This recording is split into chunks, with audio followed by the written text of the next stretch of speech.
Jeshi la Polisi mkoa wa Mbeya linamshikilia Siwema Yona Simfukwe. Huyu ana umri wa miaka 24. Huyu alikuwa ni mfungwa aliyetoroka gereza la Rwanda Mei 13 mwaka 2025.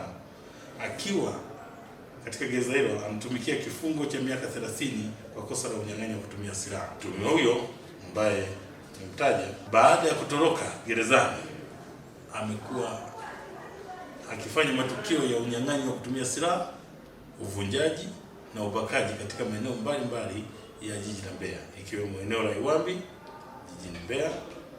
Na miongoni mwa matukio hayo ni tukio alilotenda au alilofanya tarehe 15 Mei mwaka 2026 majira ya saa 2 za usiku.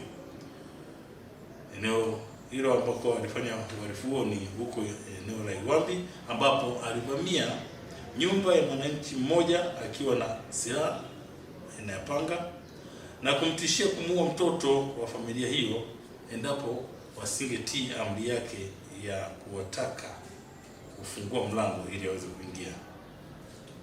Kwa hiyo baada ya kuwa ametoa vitisho hivyo, kisha aliingia ndani na kuwafunga kamba na kumbaka mama na binti wa kazi na kisha kupora simu mbili aina ya iPhone 15 na 16 pamoja na fedha taslimu shilingi 400,000.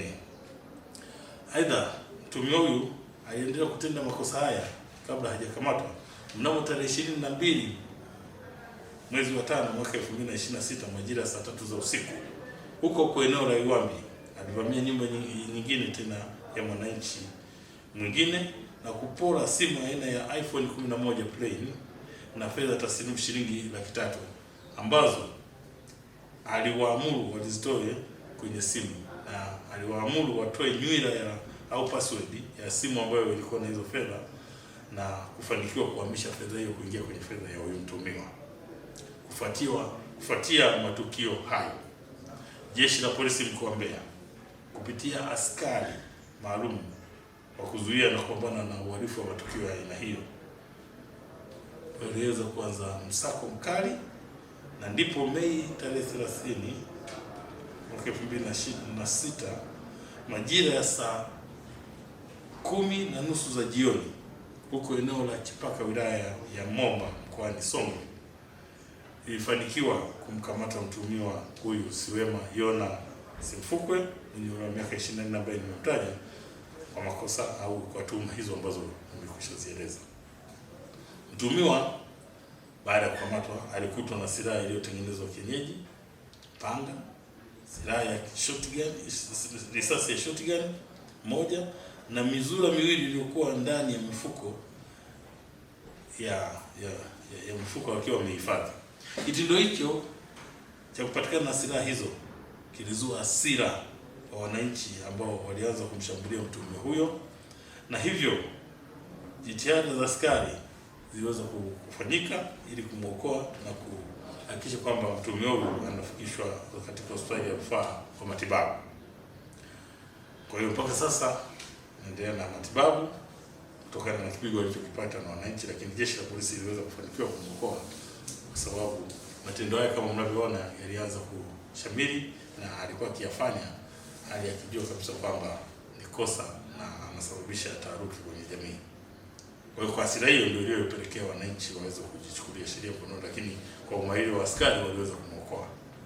Kwa hiyo Jeshi la Polisi mkoa wa Mbeya linatoa wito kwa wananchi. Kwanza, kufuatia hii ajali, linatoa wito kwa madereva kuwa makini wapo barabarani, ikiwa ni pamoja na kuzingatia sheria za usalama barabarani ili kuepuka ajali. Na kwa sababu eneo hilo lina kona nyingi na mteremko mkali, kwa kweli wanahitaji kuwa makini sana ili kuepusha ajali zisizokuwa za lazima. Lakini jambo la pili ni kuomba wananchi wa mkoa wa Mbeya kuendelea kushirikiana na Jeshi la Polisi katika kuwafichua na kuwabaini wahalifu walioko katika maeneo ya makazi na wanakoishi ili kuendelea kutoa taarifa kwa baadhi ya wananchi ambao wanajihusisha na uhalifu Na kikubwa, jeshi la polisi linatoa wito kwamba nafasi ya uhalifu katika jamii na hususan katika jamii ya Mbeya kwa kweli haipo, na yeyote atakayethubutu kufanya tukio lolote la kiuhalifu basi watambue kwamba jeshi la polisi mkoa wa Mbeya litafanya kila njia liweze kumfikia na kumchukulia hatua za kisheria.